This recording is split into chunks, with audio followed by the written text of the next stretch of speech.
kita agar waktunya juga bisa intensif lagi dengan Pak Ang. Katanya Pak Ang sekali jadwalnya, jadi bisa lebih padat. Mohon izin, Ibu Bapak, acara akan segera kita mulai.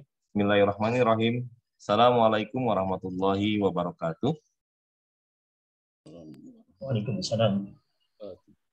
Alhamdulillah wassalatu wassalamu ala Rasulillah. La haula wala quwwata illa billah, amma ba'd. Yang kami hormati narasumber kita pada pagi hari ini, Dr. Ang Supiarto. Selanjutnya Bapak Moderator, Bapak Udin Maulid Derajat, guru besar yang hadir pada pagi hari ini, para dosen senior yang tidak bisa kami sebutkan satu tanpa menghalangi rasa hormat dan takut kami, Ibu Bapak dosen PPL KKN tahun 2021 yang hadir di sini.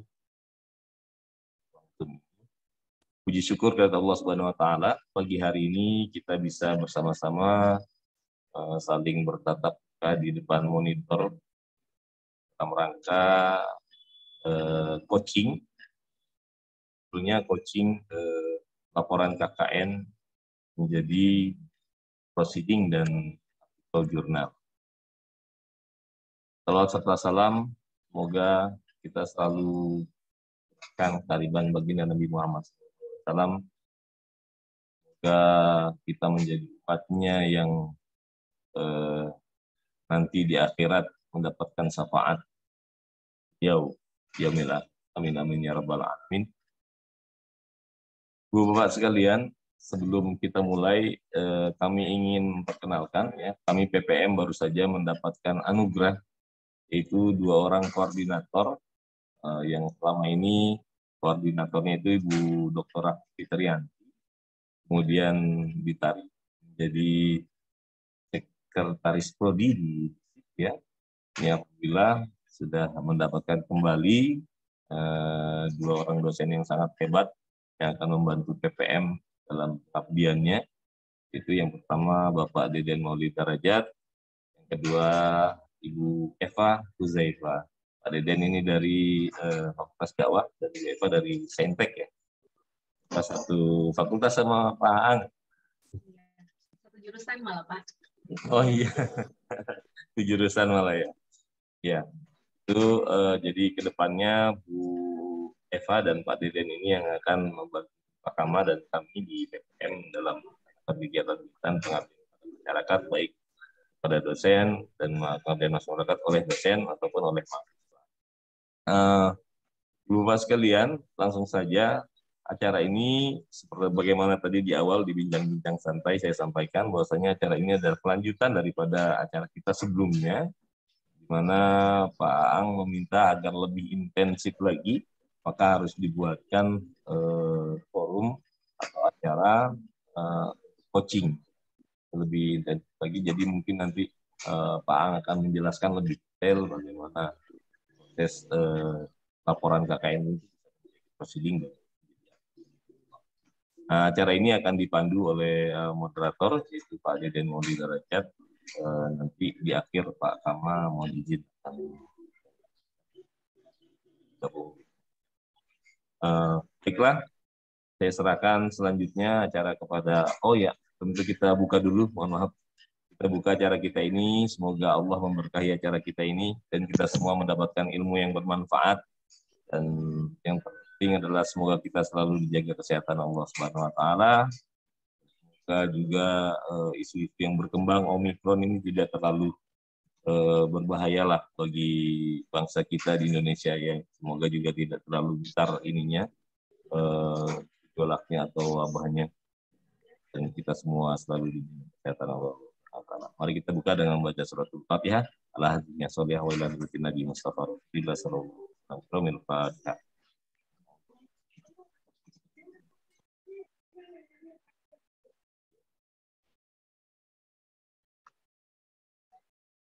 Amin amin ya rabbal alamin. Selanjutnya kami serahkan kepada Bapak Moderator, Pak Deden Maulwi Derajat.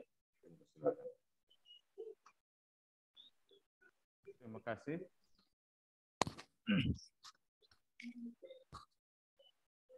Bismillahirrahmanirrahim. Assalamualaikum warahmatullahi wabarakatuh. Alhamdulillahirabbil alamin wa bihi nasta'in ala umuri dunya waddin wassalatu wassalamu ala nabiyina mursalin wa ala alihi washabbihi ajmain amma ba'du. Yang kami hormati, yang terhormat Rektor dan para Wakil Rektor, Ketua LP2M, Ketua PPM, Pusat Pengabdian kepada Masyarakat, Dr. Kamarusdiana, serta Koordinator PPM, Ibu Eva Huzaifa, juga moderator Bapak Yudi. Bapak Ibu yang kami hormati, di tengah-tengah kita sudah hadir pembicara. Saya harus membacakan CV-nya terlebih dahulu. Beliau ini memiliki banyak kalau kita cek di Google Scholar itu yang mengutip dan mensitasinya lebih dari 1134. Nama beliau Dr. Aang Subiakto, MKom. Beliau Kaprodi Sistem Informasi di Fakultas Sains dan Teknologi UIN Jakarta, menyelesaikan S1-nya di STMIK Bina Mulia, S2-nya di STTB Jakarta, dan S3-nya PhD in IT di IIUM Kuala Lumpur, Malaysia. Baik, tidak kita perpanjang lebar, kita akan mendengarkan bagaimana caranya membuat laporan KKN menjadi proceeding dan artikel jurnal. Jadi, mari kita dengarkan apa yang akan disampaikan Pak Aang, lalu kemudian kita catat baik-baik, lalu jika ada pertanyaan, tolong tolong ditulis, lalu disampaikan. Dan insya Allah kita akan berdiskusi dan semoga apa yang kita dengarkan dan kita pelajari hari ini bermanfaat untuk kita semua. Baik, Bapak Ibu yang kami hormati, saya serahkan selanjutnya kepada yang terhormat Bapak Dr. Aang Subiakto. Kami persilahkan. Terima kasih Pak Dede. Bismillahirrahmanirrahim. Alhamdulillahirrahmanirrahim. Wassalamualaikum warahmatullahi wabarakatuh. Muhammad Ibni Abdillah Mabadu. Yang saya hormati Bapak Ibu sekalian, dosen, para guru besar, senior, karena kebetulan yang punya PPM belum datang, jadi diwakili teman-teman. Terima kasih Bapak Ibu Panitia. Ini ada sekonden saja nih Bu Eva. Terima kasih kesempatannya Bapak Ibu sekalian. Sebenarnya ini hanya sharing. Kebetulan kemarin ada ide dari Pak Dr. Kama untuk gimana kita menaikkan peringkat publikasi kampus gitu. Kemudian kondisi banyak bahan bakar gitu dalam tanda kutip di PPM khususnya, untuk gimana niru apa yang dilakukan Puslitpen gitu. Kan sebenarnya sama, hanya beda fungsi aja, tapi bahan bakar banyak ada. Sebelumnya udah ini berangkat ini kita ada kemarin ada pertemuan dengan PPM dari Wali Songo. Alhamdulillah PPM Wali Songo mereka mulai lebih by design infrastruktur untuk memanfaatkan bahan bakar untuk publikasi. Jadi ini salah satu strategi juga untuk kampus sebenarnya.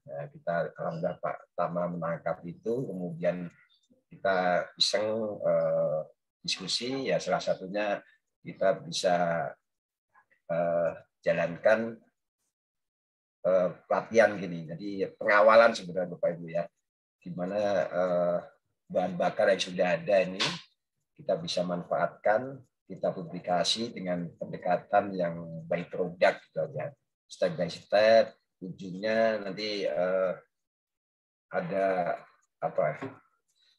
Ada semangat menulis di antara Bapak Ibu dosen gitu yang sebenarnya udah biasa, cuman karena kondisi, situasi dan kondisi jadi agak levelnya agak berkurang gitu. Selanjutnya salam kenal, Bapak Ibu, saya Aang dari SI di FST. Mohon maaf penyampaiannya, jadi materi saya sampaikan secara santai aja Bapak Ibu ya. Tapi insya Allah nanti teknis sesuai dengan rencana dengan Pak Kama kemarin dengan Pak Deden. Nanti jika perlu ada pengawalan offline gitu, insya Allah diatur aja seminggu 2 kali apa sekali kita bertemu di di PPM dengan tetap menjaga fokus gitu. Insya Allah saya bantu, kita sharing-sharing, senanglah bisa membantu kanan kiri gitu aja. Ketiganya, materi kali ini saya nggak jelaskan secara detail, tapi tujuannya hanya bagaimana encourage gitu, memotivasi Bapak Ibu sekalian untuk kembali menulis. Jadi sadar ada beberapa yang saya lihat di sini Bapak Ibu yang lektor kepala besar, ya otomatis dari sisi experience dan knowledge bagaimana menulis sudah ada dan bahkan lebih produktif. Tapi dalam konteks kita program di PPM, ya kita mulai lagi gitu. Kita mulai dari jadi ada 10 slide nanti. Materi lengkap saya sudah share, Bapak Ibu silakan dikembangkan. Jika perlu penjelasan itu boleh kontak saya. Materi saya ada 10 slide. Tujuannya itu bagaimana memotivasi aja. Jadi clue-cluenya aja. Jadi secara detail nanti kita bisa di sesi tanya jawab. Baik, saya share materinya.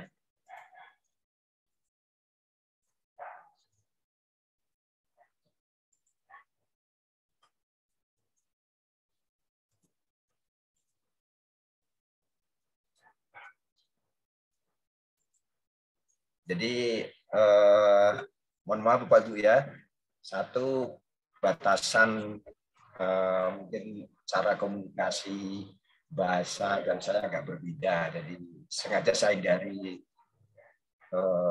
terlalu akademis gitu, jadi lebih santai dan semoga lebih bermanfaat untuk bisa menjadi motivasi gitu. Jadi satu hal yang kita kadang lupa adalah bahwa menulis itu sebenarnya sebuah pekerjaan yang harus by design, rencana gitu. Jadi kita mulai harus dari struktur dari tulisan gitu. Sengaja kali ini saya balik, biasanya kan dari awal pendekatan, strategi, teknik, tapi saya langsung dari tekniknya gitu. Nah, nanti kita bahas kenapa saya memilih ketika memproduksi tulisan itu menggunakan teknik dan cara yang agak berbeda gitu.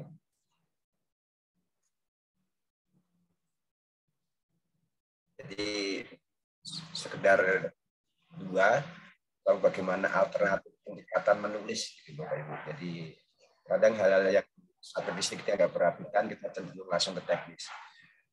Detail struktur makalah nanti secara umum silakan nanti kita bahas. Sasarannya, maaf sebentar.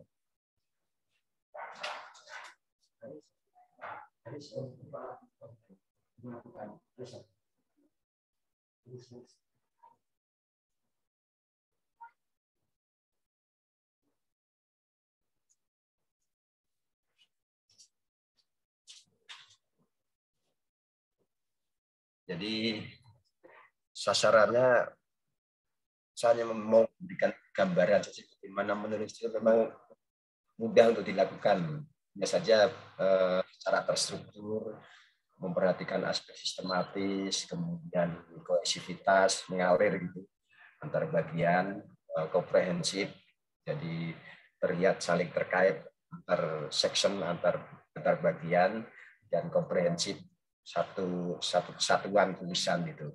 Meskipun apa yang disampaikan kontennya itu sederhana, bahkan mungkin sepele bagi orang lain, tapi kita kemas dalam satu full tulisan itu, meskipun tidak full research paper, tapi kita asumsi sebagai full research paper gitu. Jadi itu. Mohon maaf, ini dari saya sengaja langsung ke poin-poinnya. Pertama, kita bahas tentang kelayakan tulisan. Bapak Ibu, kali ini kita bahas khusus tentang bagaimana kita menulis makalah dalam bentuk conference proceeding atau jurnal paper gitu. Jadi makalah proceeding dan makalah jurnal.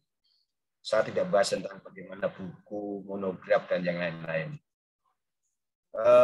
Jenis makalah proceeding dan jurnal ini kita bisa itu bisa berbentuk full research paper, case report studies gitu, literature review, paper tentang konseptual, konsep, pembahasan konsep, ide, paper yang menjelaskan tentang metodologi, laporan-laporan pendek, bahkan sekedar komentar terhadap satu fenomena tertentu yang mungkin lagi in gitu saat ini, itu juga bisa jadi satu publikasi. Umumnya Bapak Ibu, ini yang mungkin masih jadi percayaan di antara teman-teman adalah komponen keberhasilan publikasi itu mulai dari keunikan tulisan, keterbukaan topik, ketepatan memilih jurnal, sampai ada kenalan nggak dengan mitra lestari atau dari jurnal. Jadi umumnya seperti itu. Tapi kalau kita mau berpikir out of the box itu di luar itu ya, oke lah, itu kondisi yang ada. Tapi ada 1-2 faktor yang kita bisa mulai gitu. Ya faktor utama ya faktor penulis sendiri gitu. Bagaimanapun menentukan situasi lingkungan penulis, tapi kalau tidak mau menulis ya lebih detail lagi. Kebanyakan teman-teman cenderung berpikirnya ada kekhawatiran terkait dengan isu plagiarisme.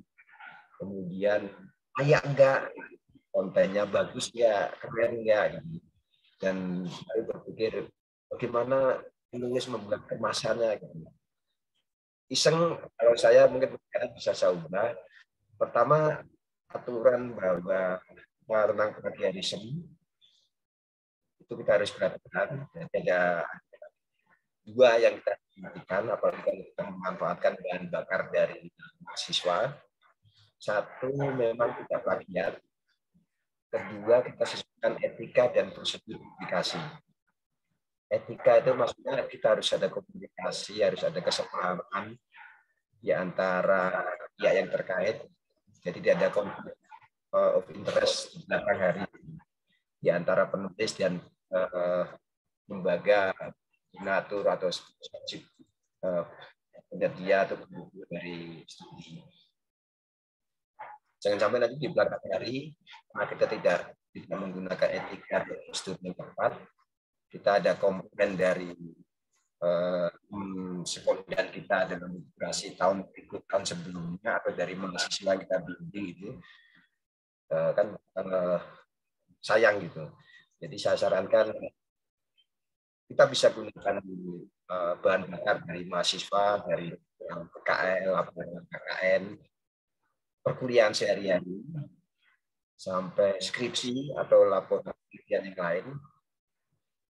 Satu, jika kita memang ada kesepakatan, kita ada izin, ada komunikasi, jadi kesepahaman bersama bahwa nggak apa-apa, kita sebagai dosen yang tulis pertama. Tentu prosedurnya kita sebagai dosen yang harus mengelit dari proyek publikasi itu. Kita yang mahasiswa bisa sediakan tulisannya, bisa sediakan laporan penelitiannya, tapi jika dia mengizinkan dan kita yang mengemas, kita yang menulis, dan kita yang mempublikasikannya, gimana mensubmit, membayar, review, itu tanggung jawab kita sebagai dosen kalau kita mau jadi penulis pertama. Jadi aspek etika dan harus kita perhatikan, dan selanjutnya adalah baru kita plagiarisme. Bapak Ibu, plagiarisme detail silakan bimbing ya, ada banyak materi tentang itu, tapi yang Bapak Ibu harus pahami bahwa plagiarisme itu terkait dengan similarity.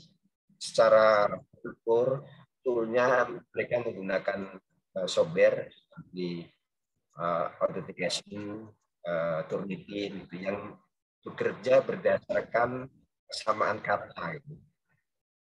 Jadi kalau secara teknis laporan dalam bahasa Indonesia kemudian kita terbitkan dalam bahasa Inggris, kemasannya kita ubah, kemudian semua pihak paham dan mungkin masuk dalam list penulis, secara sih tidak ada masalah terkait dengan plagiarisme. Meskipun ada teman yang menganggap itu tidak etis, tidak boleh dan lain sebagainya, ya nggak apa-apa. Saya beraliran yang segala sesuatu kita bisa komunikasikan, bisa atur, yang penting transparan gitu di antara pihak yang terkait. Dan kedua adalah kemasan. Jadi pengalaman saya tidak begitu memperhatikan konten, Bapak Ibu. Saya perhatikan kemasan. Kemasan ini bisa dalam tanda kutip tampilan gitu. Bagaimana kita mengemas secara template tulisan, secara bahasa biar kelihatan menarik. Baru kemudian kita fokus ke urusan konten. Jadi kita perhatikan kemasan gitu.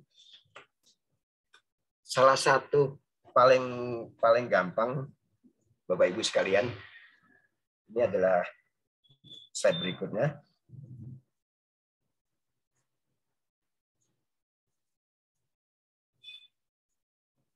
Bapak Ibu, Pak Kama dan saya perhatikan Pak Kama, pimpinan direktorat lah, dari mulai direktor, kemudian Parek, dan pusat terutama di LP2M, di Puslipen, dan alhamdulillah tangkap Pak Kama bahwa kita tahun kemarin ada dana penyediaan proceeding internasional Scopus itu ada sekitar 600-an paket ya, project paper, tapi tidak terpenuhi gitu. Ini udah ada peluang dukungan dari kampus, tapi kenapa kita tidak manfaatkan gitu?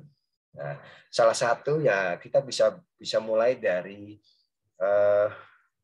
kita tidak bicara quality, yang penting kita bicara quantity dulu, ada dulu gitu.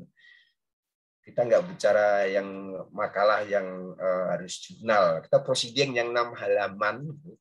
6 halaman termasuk referensi Bapak Ibu. Jadi Bapak Ibu bisa nulis 4 halaman paper dengan 1 halaman referensi, itu tidak bisa masuk proceeding.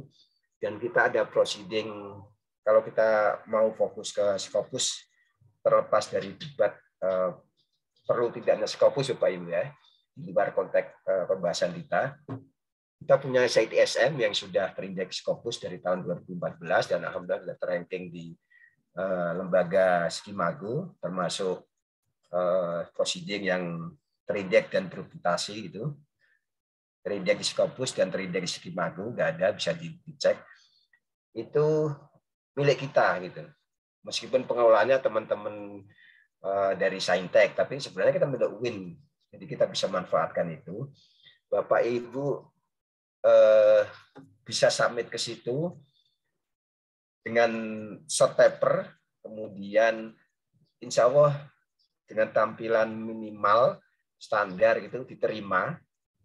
Nah, yang pengelolaannya kita juga, dan insya Allah dibayari gitu. Jadi tidak ada istilahnya diterima enggak, bayari enggak gitu. Jadi itu udah lewat. Pertanyaannya sebenarnya bagaimana kita mau menulis gitu sekarang ini. Jadi mulai dari proceeding, nanti ikutin 1-2 siklus, meskipun udah pengalaman, tapi 1-2 siklus masuk Scopus gitu. Jadi nanti insya Allah jadi semangat lagi untuk menulis. Baru kita naik lagi ke level yang jurnal. Jadi kita orientasinya ke mudah dulu, baru yang sulit gitu. Kalau jurnal pun silakan main ke jurnal-jurnal lokal, kemudian mulai jurnal terakreditasi 6, 5, 4, 3, 2, 1 gitu. Baru kita main ke internasional, baru internasional training gitu. Jadi fokus proses kita sesuaikan 1-2 tulisan, baru selanjutnya kita mulai step by step. Gitu. Kenapa saya cenderung menggunakan pendekatan menulis seperti ini? Karena banyak fenomena ini banyak, apalagi tadi disampaikan Bapak Ibu, dengan usia yang mungkin sudah mulai senior gitu,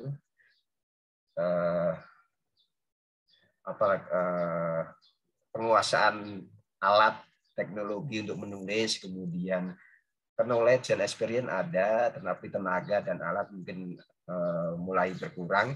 Ya salah satunya kita bisa belajar yang step by step itu, mulai step by step untuk menulis kembali. Kebanyakan dosen-dosen teman-teman yang S3 atau S2 itu biasanya kebanyakan jadi banana doktor gitu, atau master banana gitu. Maksudnya menulis itu hanya sekedar untuk lulus, begitu lulus udah mati lagi, udah berproduksi lagi, udah melempem gitu. Jadi ada istilah bercandaan itu banana dokter. Publikasi di jurnal kalau Scopus 2, Scopus 3, Scopus 1, 2, 3 gitu. Tapi begitu selesai lulus udah kehabisan tenaga, kehabisan motivasi untuk menulis kembali gitu. Jadi kita antisipasi itu. Jadi langkah baiknya kenapa kita tidak iseng itu, step by step, tidak menghabiskan napas gitu selama kuliah, ya kita menulis sambil iseng aja, pendekatannya dari mudah ke sulit. Itu kenapa saya sampaikan dengan ngasal, karena tujuannya supaya ada image bahwa menulis itu sebenarnya mudah tuh sebenarnya. Hanya memang butuh kemauan. Ini kembali ke sini. Jadi tidak plagiat, sesuai etika dan prosedur. Kita perhatikan kemasan aja, baru konten urusan belakangan. Bapak Ibu. Ini teknis. Jadi alat Bapak Ibu. Bapak Ibu insya Allah sudah banyak bahan bakar. Jadi di laptop itu ada kumpulan skripsi, kumpulan laporan PKL, kumpulan paper mahasiswa gitu. Tapi kadang ketika kita mau memanfaatkan bahan bakar itu, kita jadi karena ya tidak ada kesepahaman terkait dengan etika dan prosedurnya, ya jadi kita jadi sayang itu nggak dipakai. Pendekatan saya menulis, saya belajar dari contoh itu. Saya ada contoh paper, jadi kita diskusikan sampel paper itu, kemudian breakdown, ada buku-buku manual. Nanti saya kalau diberikan ada satu buku kecil dari Profesor Migraduddin Abdullah dari TB yang insya Allah bisa jadi salah satu referensi untuk ternyata menulis itu terstruktur itu enak gitu, lebih mudah gitu. Urusan template ya, saya sarankan insya Allah udah banyak mahasiswa sekarang udah canggih lah. Kita bisa gunakan pihak ketiga untuk itu.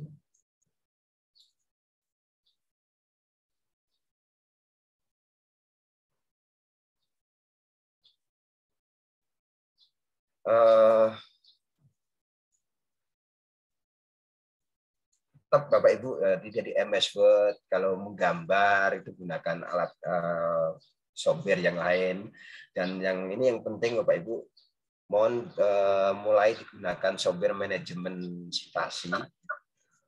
Bisa Mendeley, bisa EndNote, bisa Utero, dan yang lain. Ada sekitar 300 software tentang reference management. Tapi yang terkenal memang ada baru 3 lah yang mungkin kita bisa pakai. Silakan, ya ada pertanyaan, saya udah tua, udah ini ya. Pertanyaan kalau kita mau mengikuti perkembangan zaman ya kita memang harus update skill gitu. Insya Allah materi bagaimana menggunakan EndNote, menggunakan Mendeley, Utero di internet udah ada, mulai dari yang PDF, video lengkap lah. Kemudian mulai gunakan digital library, digital resource Bapak Ibu. Ada Garuda, ada ResearchGate, gitu. Jadi kita bisa ada di UAJ, ada Google Scholar dan materi internet yang lain. Toh semuanya sebenarnya kan kita nggak harus baca full ya. Jadi nanti saya ada tips dan trik kita desain bagaimana mencari kutipan gitu. Kita bisa gunakan untuk berbahasa Inggris, Bapak Ibu bisa gunakan Google Translate. Nanti ada Grammarly, Finger. Jadi insya Allah free semuanya juga. Kalau apalagi kalau mau berbayar itu lebih mudah lagi. Bahasa Inggris, kalaupun hubungannya dengan bahasa Inggris ada Macmillan Dictionary, ada Webster, ada Oxford Dictionary dan lain-lain. Insya Allah lebih menggampangkan lah dari sisi teknologi.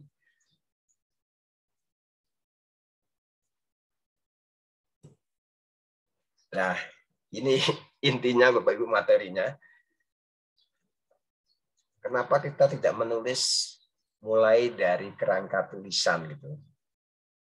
Cenderung Bapak Ibu ketika membaca sesuatu itu kita cenderung melihat dari wah hebat tulisannya, tapi tidak berpikir bagaimana dia menulis logika dari paper ini, bagaimana dia penyampaiannya, ada metodologinya, alur berpikirnya.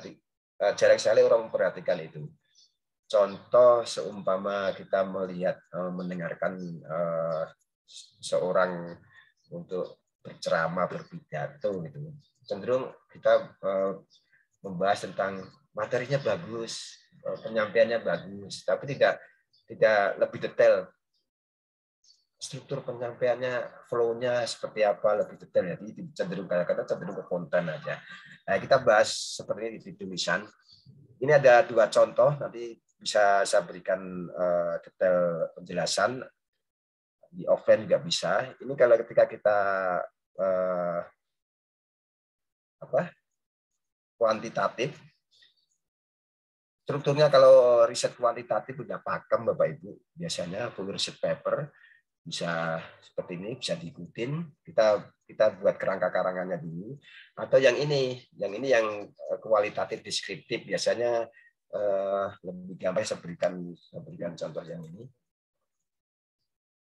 Ini Bapak Ibu, ketika kita menulis, jadi ada sistematikanya gitu. Ada keyword 1, keyword 2, keyword 3, keyword 4 seumpama itu. Abstraknya kita jelasin dalam satu kalimat, terdiri dari latar belakang, masalah, sampai tujuan, kontribusi, kita jelasin dalam 200-300 kata gitu. Kemudian latar belakang, ini kita bisa rencanain latar belakang itu dalam 5 paragraf gitu. Paragraf pertama isinya latar belakang dan problem saat ini. Jadi gap kondisi ini dan kondisi yang diharapkan itu bisa dalam 2 paragraf. Kemudian masalah, kalimat yang menjelaskan tentang permasalahan itu, kalimat penegas gitu. Kemudian tujuan, sasaran, manfaat, harapan, metode. Karena ini paper untuk deskriptif Bapak Ibu, jadi tidak ada section khusus tentang bagaimana metodologi, tapi metode itu dijelaskan secara singkat saja. Metode, batasan, yang sering kali lupa adalah sistematika penjelasan makalah. Ini bagian pendahuluan. Jadi teori sumber disebutkan sebagai justifikasi di sini. Kemudian tinjauan pustaka kita bahas detail. teori-teori, konsep-konsep yang kita sebutkan di bagian latar belakang dan permasalahan, kita jelaskan secara detail di bagian tujuan pustaka. Jadi ada teori 1, berdasarkan kitab 1, kemudian ada teori, kita bahas lebih detail lagi. Kemudian di bagian pembahasan, kita bahas tentang pembahasan 1 tentang teori 1, tentang gap pertama, terstruktur, pendahuluan, isi, kesimpulan, pendahuluan, isi, kesimpulan. Jadi secara sistematis jelasinnya. Paling gampangnya begini Bapak Ibu. Saya sering membaca, kalau kita baca buku karangan orang Indonesia dengan buku textbook ya Bu ya, textbook karangan Indonesia dengan textbook yang international version gitu, akan sangat terasa perbedaannya ketika kita membaca buku international version. Bukan karena kualitas penulis Indonesia kurang itu Pak Bu. Karena memang kalau international version mereka diterbitkan oleh lembaga yang memang profesional gitu. Editorialnya, penulisannya dibuat serius, disusun sedemikian rupa bagaimana menjelaskan setiap paragraf itu disusun gitu. Kalau academic writing-nya jelas itu enak. Jadi, ketika membaca tuh logikanya, alurnya kelihatan gitu. Jadi seperti itu pendahuluan, isi, kesimpulan, pendahuluan juga. Ini teori pembahasan. Kesimpulannya tinggal menarik kesimpulan pertama, kesimpulan kedua, kesimpulan ketiga gitu. Tinggal jadikan satu. Jadi membuat menulis kesimpulan pun sebenarnya ada tekniknya kalau kita mau lebih detail gitu. Baru kita jelaskan kontribusi, batasan dan rekomendasi secara terstruktur. Jadi kita merekomendasikan seapa itu harus bisa di retrieve, harus bisa ditelusuri dari mana kita merekomendasikan sesuatu gitu. Jadi meta inferen, bagaimana kita memberikan kesimpulan itu harus ada alur berpikirnya gitu. Kenapa kita memberikan saran A? Ya berdasarkan hasil temuan kita, kemudian batasan riset kita, jadi itu bisa strukturnya jelas nanti bisa saya jelaskan. Kemudian teori dan sumber mereka di sumbernya di sini. Jadi ada aspek sistematika itu kelihatan gitu. Sistematika, keterkaitannya, kebenaran, validity, bukti pembenaran dari keutuhan tulisan itu terlihat gitu. Ini salah satu template kalau kita mau menulis paper deskriptif kualitatif. Jadi tidak fungsi paper tentang literatur review, konsep dijelaskan di sini. Lebih jauh lagi Bapak Ibu, jadi ketika nanti laporan KKN atau riset mandiri Bapak Ibu mau disubmit ke CITSM, kita fokuskan CITSM atau mungkin di SPS juga ada konferen yang lain, proceeding, itu hanya 6 halaman dan Bapak Ibu tidak harus menulis full research paper. Full research paper itu strukturnya harus impra. Impra itu introduction, metodologi, riset, discussion. Itu nggak harus seperti itu Bapak Ibu. Bapak Ibu juga bisa menulis paper deskriptif kualitatif dalam proceeding. Hanya saja karena ini konferennya CTSM, Bapak Ibu harus blow up gitu, harus munculkan sisi teknologinya. Kita sebutkan dalam konteks medsos, teknologi pendidikan atau apalah sisi teknologi digandengkan dengan keyword bidang ilmu Bapak Ibu masing-masing. Syariah, ya, mungkin hukum terkait dengan teknologi, cyberlaw, ada medsos, ada kalau semua tarbiyah teknologi pendidikan, kalau sosiologi ya bagaimana penggunaan teknologi, sejarah seperti hanya kemarin Prof yang mendapat award dari Asian Foundation itu dari ini ya itu karena sisi sosial tapi digandengkan dengan teknologi gitu. Gampang sekali sebenarnya. Karena kenapa harus teknologi? Karena masuk CTSM supaya bisa menambah tulisan di Scopus dan ada didanai karena mendukung publikasi level kampus gitu. Jadi teknologi silakan digabungkan dengan keyword area keilmuan Bapak Ibu masing-masing. 6 halaman, strukturnya sesuaikan, apakah IMRAT, introduction, metodologi, hasil, riset, dan discussion, atau yang struktur yang kayak gini, boleh juga.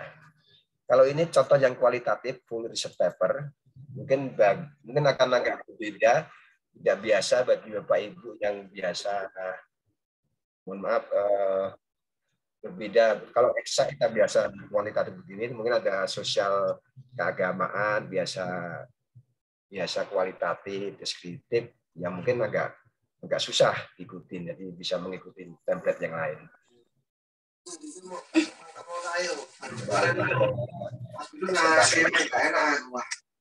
Jadi Bapak Ibu, mulai dari kerangka tulisan, buat kerangka tulisannya, baru tulisannya dalam bahasa Indonesia dulu, tidak harus lihat bahasa Inggris, baru dilihat ininya. Nanti saya berikan contoh. Setelah kerangka tulisan, kita buat kerangka, Bapak Ibu. Selanjutnya, silakan mau menulisnya. Menulisnya kalau ini papernya, kalau Bapak Ibu tadi udah buat susunan kerangkanya, silakan mulai dari mana. Kebetulan ini yang full research paper, ada yang bisa dari 1-2 introduction dan literature review, metodologi. Ini yang khusus untuk full research paper Bapak Ibu ya. Berbeda dengan jika Bapak Ibu menggunakan deskriptif kualitatif tadi. Maksudnya ini ada contoh aja, sesuaikan aja gitu. Sectionnya. Bisa alternatif kedua, kalau saya cenderung pakai ketiga ini Bapak Ibu. Saya cenderung biasa bahas metodologinya dulu. Jelas, bisa dipahami orang, runtun, itu sistematis, terstruktur. Baru saya tulis hasilnya. Hasilnya sesuai penjelasan metodologi, alur metodologi. Baru saya bab 2, baru saya bab 2 itu literature review, baru bab 5 discussion, karena discussion itu adalah kita mendiskusikan, kita mengcompare, kita menjustifikasi, kita membandingkan temuan kita atau pemikiran kita yang saat ini dengan literatur sebelumnya gitu. Jadi namanya diskusi untuk memperlihatkan apa sih perbedaan dari temuan kita, ujungnya nanti bisa memunculkan novelty dari riset kita itu seperti apa sih gitu.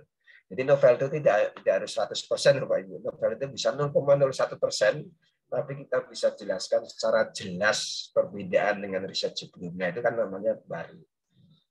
Baru kan nggak harus semuanya kan 100%, tapi baru dari sisi apanya gitu kan bisa disebut baru juga. Karena berbeda dengan sebelumnya. Jadi kita harus tahu definisi baru, the newness, berbeda dengan sebelumnya gitu. Distingsinya kita harus tahu di mana gitu. Baru saya tulis bab 1, baru saya buat kesimpulan. Kebanyakan teman-teman nulisnya dari introduction dulu, literature review. Banyak cetak di bagian ini, karena di samping mereka tidak menulis kerangka tulisannya, mereka juga mulai dari introduction. Jadi cenderung muter-muter bagaimana menulis biar kelihatan keren, kelihatan masalahnya muncul gitu. Nah, keduanya, selain lebih cepat, kita bisa kelola pekerjaan menulis ini Bapak Ibu. Kalau kita udah ada kerangka dan manajemen tulisannya bagus, kita bisa mulai kapan saja gitu. Contoh, saya ada paper bimbingan mahasiswa tahun 2016 yang belum saya selesaikan sampai saat ini, dan mungkin nanti bisa saya mulai lagi karena rekodnya ada gitu, strukturnya ada, struktur tulisannya ada, kemudian bahannya ada, ya tinggal saya mulai lagi. Jadi kapanpun saya bisa mulai. Tapi kalau kita mulai dari 1, 2, 3 itu cenderung seperti itu, stuck di sini. Jadi ketika kayaknya pengen menulis tentang literatur review, ya udah kita tulis literatur review. Kayaknya capek literatur review, terus kita tulis hasil itu. Nah, nanti tinggal nyesuaiin yang lain. Itu alternatif.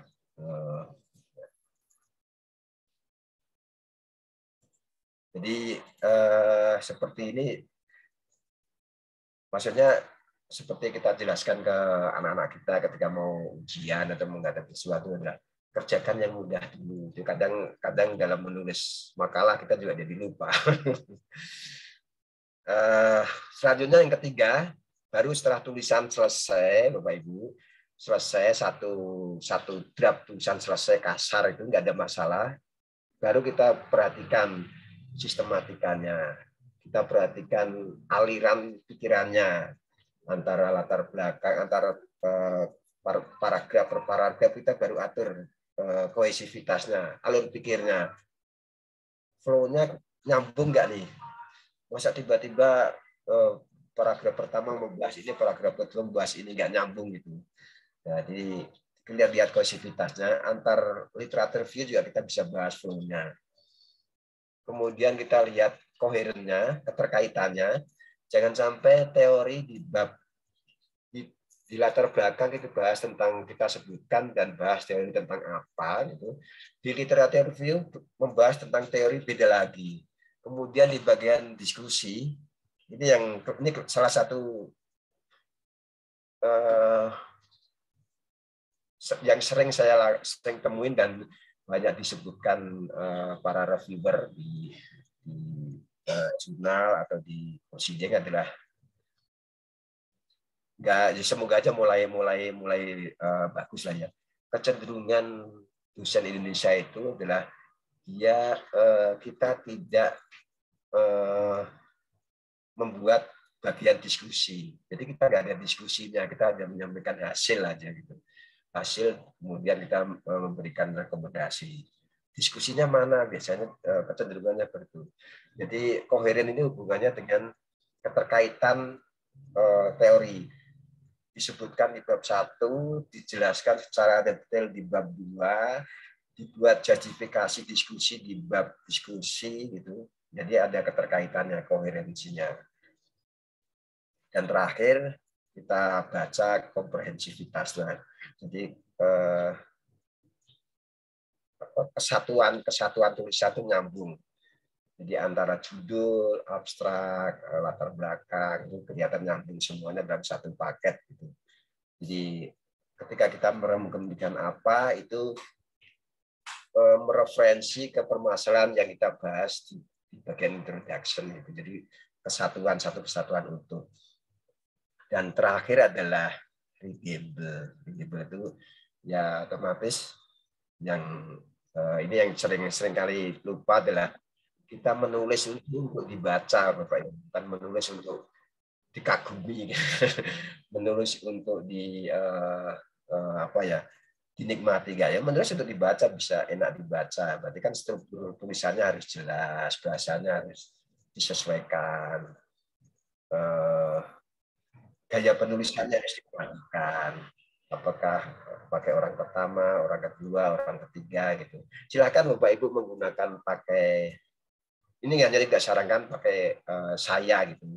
Karena cenderung nanti kelihatan arogansinya. Tapi nggak apa-apa kalau memang pede dan bisa menggunakan itu dengan benar nggak masalah. Kita gunakan kata kami. Gitu.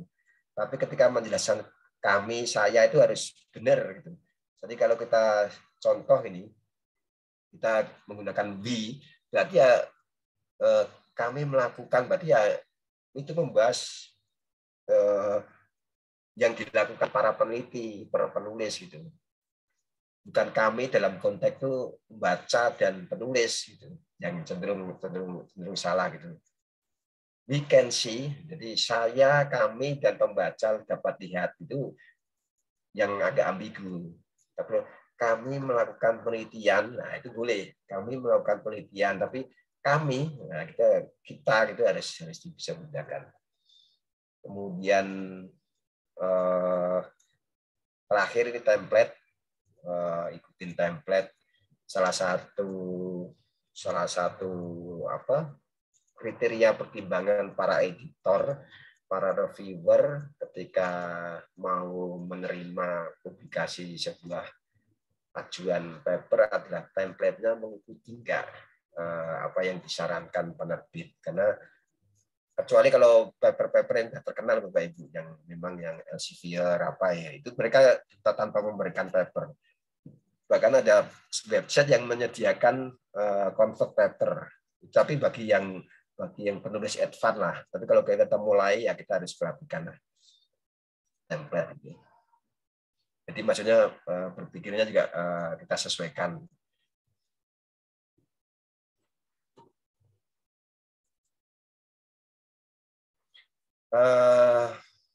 Ini yang sering kali teman-teman gagal fokus, belum menulis tapi sudah tanya, Pak Ang, ada nggak jurnal yang shoot 4 mudah murah?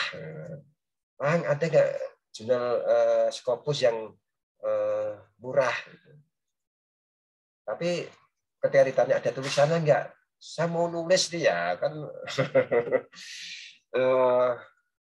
Karena gagal fokus, saya sarankan ini selesaikan satu tulisan baru bahas penerbitannya gitu. Mau dikirim kemana, mau butuh biaya berapa, sesuai nggak ruang lingkupnya, level jurnal penerbitnya itu bagaimana, itu urusan nanti lah. Tapi selesaikan satu tulisan baru mau berpikir selanjutnya. Kadang kita tergoda karena mungkin kebutuhan kepangkatan, karena banyak teman kanan kiri sini. Tapi cenderung kita inginnya aja, tapi pekerjaannya tidak dilakukan gitu. Kalaupun mau gitu niat melakukan, tapi cenderung dia menggunakan jasa pihak ketiga gitu. Bang, ada nggak bisa bantu gitu. Jadi ya bisa, nggak ada masalah Bapak Ibu. Itu umumnya kita yang level usia udah mulai gitu pra dewasa itu cenderung ada yang bisa bantu nggak bayar gitu.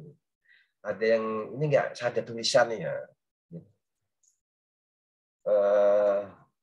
Bapak Ibu mohon maaf, saya nggak nyolek orang lain ya, saya nyolek diri saya sendiri gitu.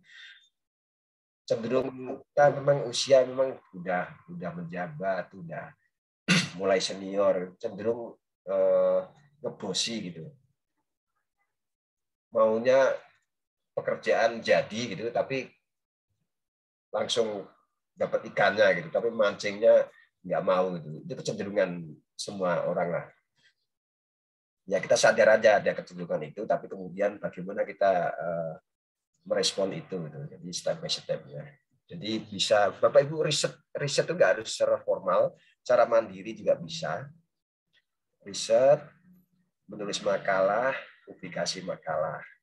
Itu siklus normal Bapak Ibu. Tapi siklusnya kita bisa ubah. Contoh untuk pengajuan riset 2002 ini, risetnya saya sudah jalankan, sudah hampir selesai, tinggal penulisan. Paper sudah saya submit di jurnal Scopus, in review. Paper conference saya sudah terbitkan tahun lalu. Tapi proposal baru mau saya ajukan tahun 2002 gitu. Jadi nggak ada masalah karena papernya, risetnya belum jalan kan. 2022. Risetnya sedang jalan 60% gitu. Tapi papernya sudah saya submit.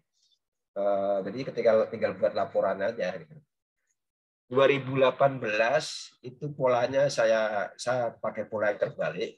Saya publikasi dulu, saya ajukan proposal riset, disetujui. Dari 20 halaman paper berbahasa Inggris itu saya convert ke dalam bentuk laporan penelitian berbahasa Indonesia jadi 100 halaman. Jadi nggak usah buat laporan lagi, tinggal 20 paper in English saya convert dalam laporan 100 halaman bahasa Indonesia. Formatnya saya sesuaikan, selesai. Dahsyat. Jadi nggak ada tanggungan lagi tentang publikasi gitu. Kan strukturnya sama sebenarnya. Jadi kita berpikir out of the box, dan sekali-kali iseng lah pikiran kita larikan ke hal yang pas. Kewajiban tunaikan baru nutup haknya ya. Mantap tuh Pak Kapus. Ini tadi Bapak Ibu, jadi kita berpikir yang mudah-mudah dulu, yang ada-ada dulu, yang kita bisa, yang ada teman yang ngebantu gitu. Lokal-lokal dulu, terakreditasi, baru dari internasional, step by step, tapi by proses gitu. Nanti automatically lah, kalau kita ikutin 1-2 siklus itu kualitas juga akan meningkat insya Allah. Itu udah hukum alam lah. Jadi dari yang contohnya dari proceeding baru ke jurnal. Jadi yang mudah, karena biasanya kalau kita cenderung maunya langsung Scopus berapa itu effortnya agak berat dan berisiko patah hati. Kehabisan tenaga, di reject terus, nggak ada produk gitu. Akhirnya kan jadi patah hati, jadi ngambek ke diri sendiri. Ya udahlah, nggak usah nulis ya. Itu kan jadi berbahaya. Padahal kita sebagai dosen memang harus ya sadar nggak sadar memang satu pekerjaan kita adalah menulis. Selesai Bapak Ibu. Nanti kita lanjutkan ke sesi tanya jawab. Jadi anggap saja mudah, insya Allah bisa gitu. Jadi mulai tulis dari yang ada ke bisa gitu, tapi dengan pendekatan yang tepat gitu.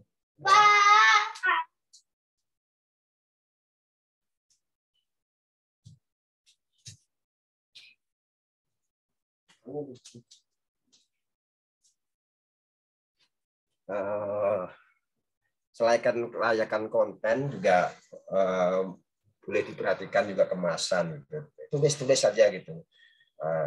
Demikian mungkin menjadi bermanfaat meskipun sekedar iseng sharing pengalaman. Terima kasih Pak Moderator, Pak Deden, monggo.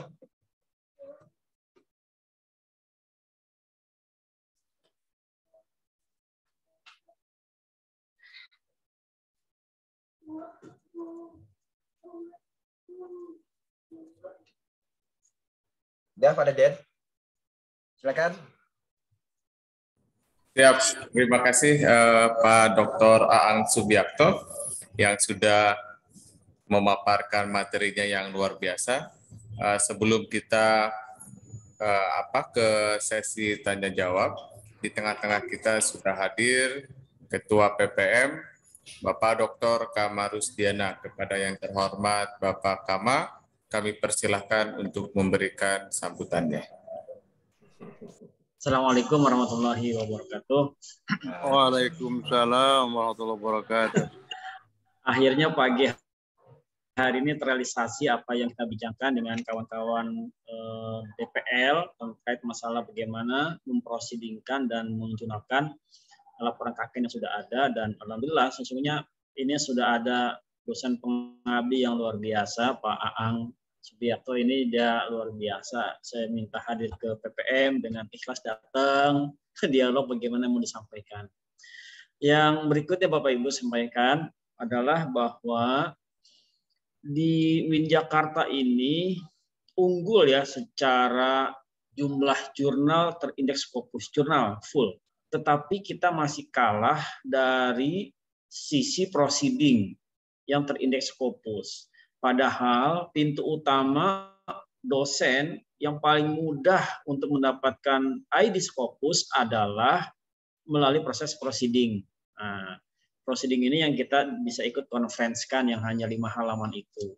Makanya dari kegiatan pagi hari ini nanti dari 70 orang yang memang hari ini aktif mengikuti program coaching jurnal dan proceeding, saya nanti meminta kesungguhan Bapak Ibu, barangkali ada yang sangat berminat untuk mendapatkan ID Scopus, begitu PPM bisa memfasilitasi untuk langsung coaching di tempat dengan Pak Aang. Karena apa? Karena mumpung ya Puslitpen sudah menyiapkan dana untuk mengikuti konferensi internasional begitu pula Fakultas Tarbiyah dan Ilmu Komunikasi dan Sekolah Pascasarjana yang kalau kita bayar itu sekitar 2.500.000. Nah, saya sudah komunikasi dengan Pak Imam Subhi, kemudian kawan-kawan dekan dan direktur itu, di antara makalah yang Bapak Ibu bisa prosidingkan adalah makalah laporan KKN yang nanti disisipkan dengan kalimat atau judul atau tema berbasis IT. Berbasis IT karena konferensinya adalah Conference International Technology and Science. Jadi CITSM. Nah, begitulah kira-kira. Nah, saya harapkan nanti dari 70 orang peserta ini, ya kalau ada 10 saja sudah luar biasa, begitu bagi saya, terutama yang belum punya ID Scopus. Silakan nanti bisa mengisi lagi di Google Form siapa yang berminat untuk offline. Langsung di PPM, tetapi sudah membawa naskah kasar terkait masalah yang akan diprosidingkan atau dijurnalkan gitu. Tadi sudah saya cek ya, kita sudah sama-sama ngikutin bagaimana susunan daripada proceeding ataupun jurnal itu. Banyak keyword 1, keyword 2, keyword 3 begitu kan. Pendahuluan isinya ada apa, latar belakang, kemudian kondisi saat ini, kondisi yang diharapkan, masalahnya apa, tujuannya apa begitu. Ini nanti kita susun bersama-sama di PPM. Nah, kalau sekarang ini kan sebatas ingin dengar ya, gitu sambil nyuci, sambil ngomong anak, sambil ngajar gitu ya, sambil di jalan begitu. Nanti kalau yang betul-betul berminat, kami tindak lanjuti dengan proses coaching klinik di PPM langsung dengan membawa naskah draft kasar jurnal berbasis pengabdian masyarakat. Itu mungkin yang dapat saya sampaikan. Mudah-mudahan kegiatan kita ini bisa semakin bermanfaat. Dan yang kedua, saya informasikan bahwa proses laporan KKN sudah siap untuk dihakikan yang 2021, sehingga Bapak Ibu bisa mendapatkan haki ya dari bimbingan KKN, plus sedang nanti yang KKN 2021 ini kita buatkan juga ISBN-nya, sehingga bisa buat naik pangkat, buat TKD dan sebagainya. Jadi salah satu keuntungan mengikuti program pengabdian masyarakat berbasis KKN bagi dosen adalah banyak betul yang bisa dimanfaatkan untuk jurnal, untuk proceeding, haki, dan ISBN. Dan tentu saja ya dalam setiap program KKN itu kan saya minta 3 kali diadakan yang namanya basis pengabdian, yaitu sifatnya penyuluhan. Dan kali ini mudah-mudahan dengan kesediaan Pak Aang membagi waktu kepada kita semuanya, saya harapkan Bapak Ibu bisa partisipasi aktif. Ya, saya sampaikan tadi. Karena di awal Maret ini kita sudah daftar proceeding untuk CITSM, Conference International Technology Science Management begitu ya. Dan itu biaya 2.500.000 akan ditanggung oleh Puslitpen, Fakultas Tarbiyah dan Keguruan serta Pascasarjana. Dan itu alhamdulillah saya pun dapat ID Scopus dari proses-proses conference internasional yang basisnya proceeding seperti itu. Makasih. Assalamualaikum warahmatullahi wabarakatuh. Waalaikumsalam warahmatullahi wabarakatuh. Terima kasih kepada Ketua PPM, Pak Dr. Kamarusdiana. Bapak Ibu sekalian, jika ingin bertanya, silakan mengajukan pertanyaan, bisa di kolom chat, bisa juga secara langsung. Yang pertama mungkin ada pertanyaan dari Bapak Ahmad Royani. Ini Pak, mungkin ada contoh naskah yang bisa di-share atau bagaimana contoh struktur naskahnya yang bisa kita proceedingkan berbasis yang akan dimuat di proceeding Scopus. Silakan Pak. Oke, saya share Pak ya. Ini saya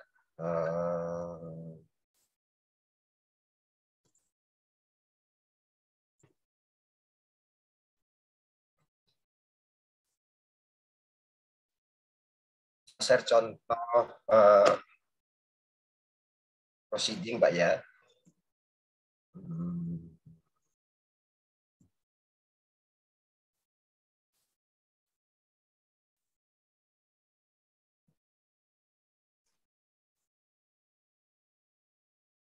proceeding saya tahun 2000 yang paling gampang aja gitu.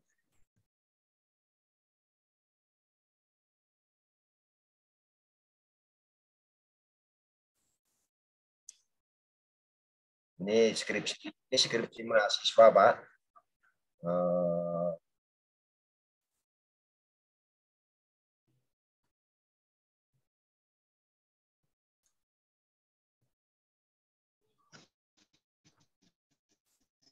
Ini 6 halaman, tapi 2 halaman tersendiri, 2 halaman referen. Jadi Bapak Ibu maksimal 6 halaman ya, maksimal 6 halaman, maksimal tuh. Jadi bisa 4 halaman naskah, kemudian 1 halaman referensi. Itu juga bisa. Jadi ini kebetulan yang full research paper Bapak Ibu ya. Mohon maaf jangan sampai nanti berpikirnya oh berarti saya harus nulis sesuai dengan orang-orang saintek gitu. Nggak harus begitu Bapak Ibu. Ini kebetulan hanya contoh saja. Ini bagaimana saya membuat paper terkait dengan pretest skripsi mahasiswa. Jadi mahasiswa survei tahapan pretestnya itu dengan ada nggak tahu ini sekitar 30 responden gitu. 30 responden ini dengan 30 responden itu saya kemas dalam bentuk full research paper, tapi mini riset bagaimana menguji kuesioner itu. Tentu ini full research paper yang kualitatif, tapi nggak harus seperti ini Bapak Ibu. Jadi ini ada abstraknya, template-nya bisa di-download di sini.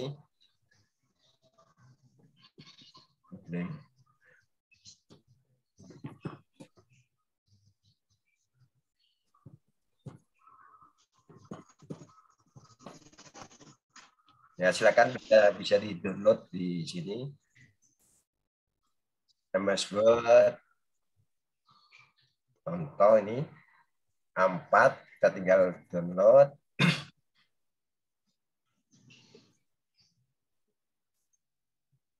Kalau kita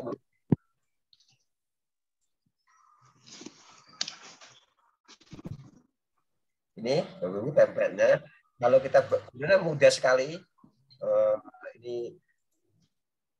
Ini karena nggak ada template di sini, Bu. Jadi filenya memang file template, bukan file MS Word.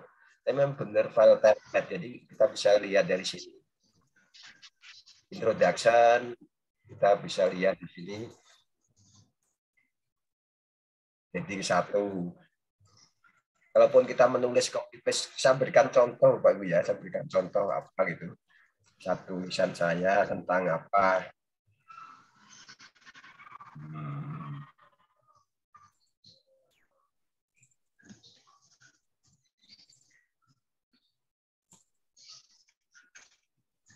Kemudian saya tulis ini, saya copy paste gitu Bapak Ibu ya, draftnya. Saya tulis di sini. Tentu udah buat draft. Saya udah buat draft, saya berikan ini, kemudian saya copy paste. Saya lihat sampingnya ini di mana nih? Body tag. Berarti ini kan saya harus body tag. Body tag.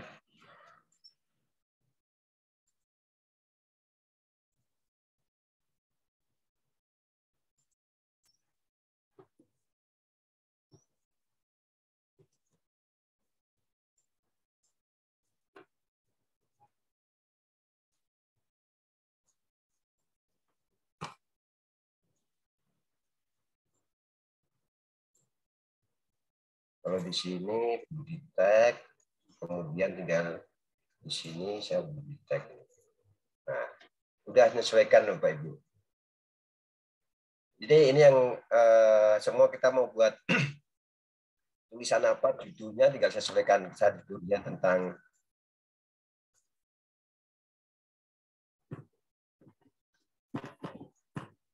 contoh. Saya cari di sini subtitle.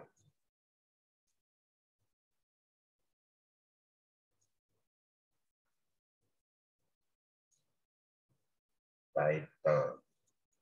Nah, jadi judul otomatis seperti itu Bapak Ibu. Jadi ini filenya file template gitu, bisa di-download 6 halaman detail.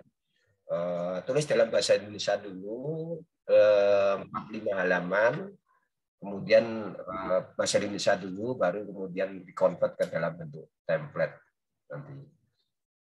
Contoh saya yang tidak full research paper, Bapak Ibu, bisa lihat yang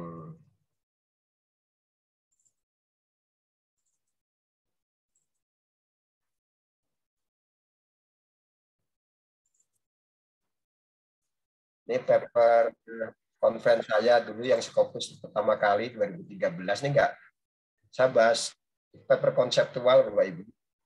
Jadi saya bahas introduction, kemudian bagian 2 saya bahas sesuatu apa gitu, section 3 saya bahas tentang apa. Jadi saya nggak ada metodologi, nggak ada di sini, hanya literatur review, propose framework-nya ya diajukan ya kayak teman-teman di sosial gitu. Jadi kita bom aja, kita kasih satu paper tapi referensinya 2 halaman gitu. Referensi itu harus ada di footnote makalah atau memang bahan referensi saja Pak? Tentu ya otomatis Pak. Kalau kita pakai EndNote kan kita bisa contoh Pak ya. Contoh nih saya buat tentang introduction semua tentang teknologi gitu. Ini ya. Contoh ini Pak ya, tulisan saya ini ya. Kemudian teknologi telah banyak digunakan di seluruh dunia. Ini jadi ini latar belakang saya nih. Teknologi telah banyak digunakan di seluruh dunia. Ini kebetulan belum pakai EndNote. Kemudian saya buka Sign Direct di sini.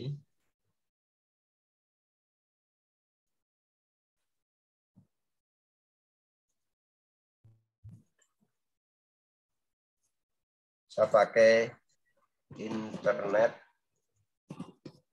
of Things. Ini kebetulan topik saya Bapak Ibu aja, jadi jangan silakan nanti di Google Scholar juga boleh. Atau di sini di Google Scholar. Ya. Yang sosial karena ini tapi insya Allah saya direct tadi juga membahas tentang umum. Ini kalau nggak saya direct, karena kenapa saya direct? Karena kutipannya udah benar Bapak Ibu. Kalau kutipan yang Google Scholar ini belum banyak ini. Contoh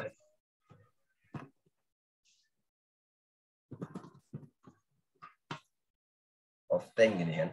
Oke, saya cari yang di atas 2018. Kemudian saya cari jurnal Springer. Kira-kira kan saya mau menulis tentang bagaimana ini. Saya mau menulis ini. Teknologi ini telah banyak digunakan di seluruh dunia. Ini kan Pak? Saya menyisipkan 5 jurnal gitu, 5 kutipan di sini. Footnote 1 itu ya, footnote nomor 1 ya. Iya. Isinya 5 jurnal ya. Ini kan saya pakai IEEE Pak, kalau di sini seumpama nih. Semua saya buka EndNote-nya.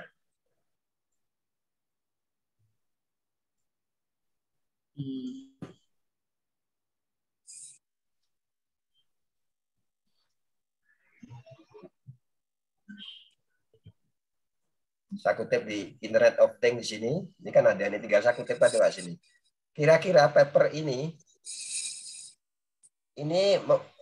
ada menyebutkan atau mengindikasikan kalimat yang menjelaskan bahwa Internet of Things itu digunakan oleh seluruh dunia gitu. Kira-kira ada nggak kira-kira? Ada tuh semua. Internet of Things. Iya. Jadi kita tidak menggunakan kutipan langsung Pak. Ini yang biasanya kalau teman-teman, tapi hati-hati bagi teman-teman syariah kalau kita mau menjelaskan kutipan itu.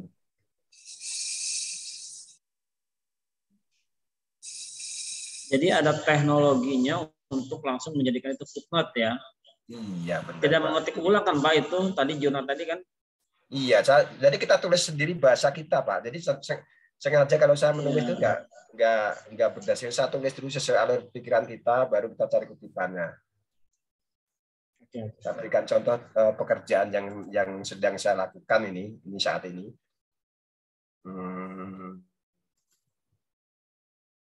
Yang kemarin udah selesai gitu Pak ya.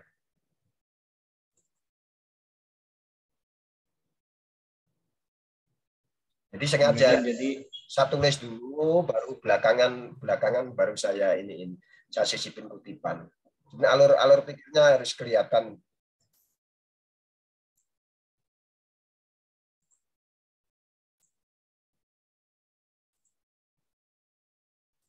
Nah, ini contoh Pak ya. Saya berikan contoh ini. Saya mau kutip ini, set ini.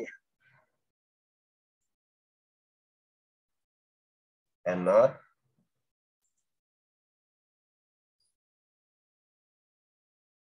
Open. Otomatis kan di pop cover gitu Pak. Semua ini nilainya kira-kira membahas itu, ketik aja. EndNote. Oh ini, sorry, ini MS Word-nya MS yang 2016 yang masih ini, saya buka yang 2013.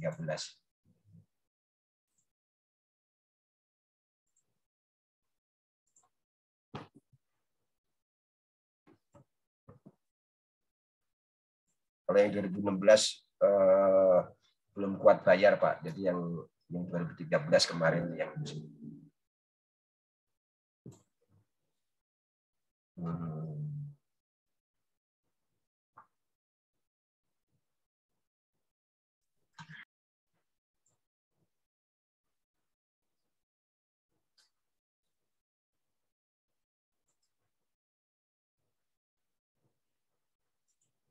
Nah, saya buka dulu, satu menuju IEEE.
Correct only gitu. Mohon maaf Bapak Ibu.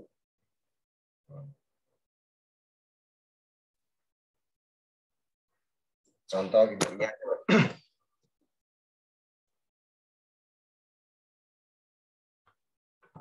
Saya mau nyisipkan, ini kan udah ada 2 Pak ya. Saya mau nyisipkan 3 gitu. Tinggal saya. Masya Allah, hebat Kang Ang nih. Udahlah kita nanti offline kan lagi Kang. Nggak mungkin ini kalau via Zoom ini harus betul bawa naskah. Kita bahas satu persatu dari temanya, keywordnya 1, 2, 3 seperti apa formatnya, pendahuluan, cara mengambil footnote-nya itu kan. Iya, jadi Nah, ini banyak teknologi semua, termasuk membahasa Inggris kan dari teknologi. jadi tinggal Oke, siap-siap. Kita lanjutin nanti habis ini. Copy paste gitu. Copy, iya. Ini basisnya teknologi semua berarti ya. Dasar. Bapak Ibu pokoknya harus ada tindak lanjut ini Pak Royani. Kita ke PPM nanti ya. Kita undang khusus. Kita bawa jurnal. Di mana Pak? Apakah Pak? Di PPM. Nginep di PPM ya. Nginepnya di rektorat, Pak. Kapan kan? Tapi ada tuh. Karena ini begini, ini semuanya berbasis IT kayak menerjemahkan bahasa Inggris. Itu nanti kita minta ilmunya dari Pak Aan. Cara mengambil footnote yang berbasis jurnal tadi Internet of Things langsung keluar semua. Jadi kan footnote boleh jadi baru 2 kata, footnote udah 5. Caranya begini ternyata saya baru tahu juga nih. Jadi kita sepakati nanti Bapak Ibu. Tidak langsung, Pak. Secepat. Iya, siap. Lanjutkan Pak Deden. Ya Pak Kamal. Baik, Senin ini aja. Terima kasih. Semangat. Terima kasih Bapak Ibu. Ada yang sudah mengangkat tangan, yaitu Bapak Muhammad Taufiki. Silakan Bapak Muhammad Taufiki menyampaikan pertanyaannya kepada narasumber kita. Makasih Kang. Ini luar biasa ini. Pak Kamal ini bikin nih ya. Bikin acara luar biasa ini, Masya Allah. Itu kan tadi bahasa Inggris semua ya Kang? Iya. Nah, sekarang kalau di bahasa Arab kan dia Kang? Dasar itu bahasa Arabnya kayak gimana tuh Pak? Bahasa matematik yang di kantor. Basis saya bahasa Arab gitu loh. Kan bahasa Arab kan boleh. Kemarin saya sudah masuk ke Ahkam tuh. Pakai bahasa Arab gitu kan. Nah, sekarang bagaimana kalau saya bikin itu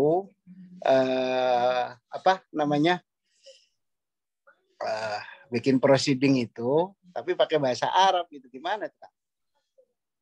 Ya, ini malah saya malah pengen belajar tuh Pak Taufiki. Ya, belajar bahasa Arabnya sama saya boleh gitu loh. Iya. Jadi sebenarnya ini yang kita orientasi yang kelihatan dulu gitu. Citation yang kita gunakan bahasa Inggris.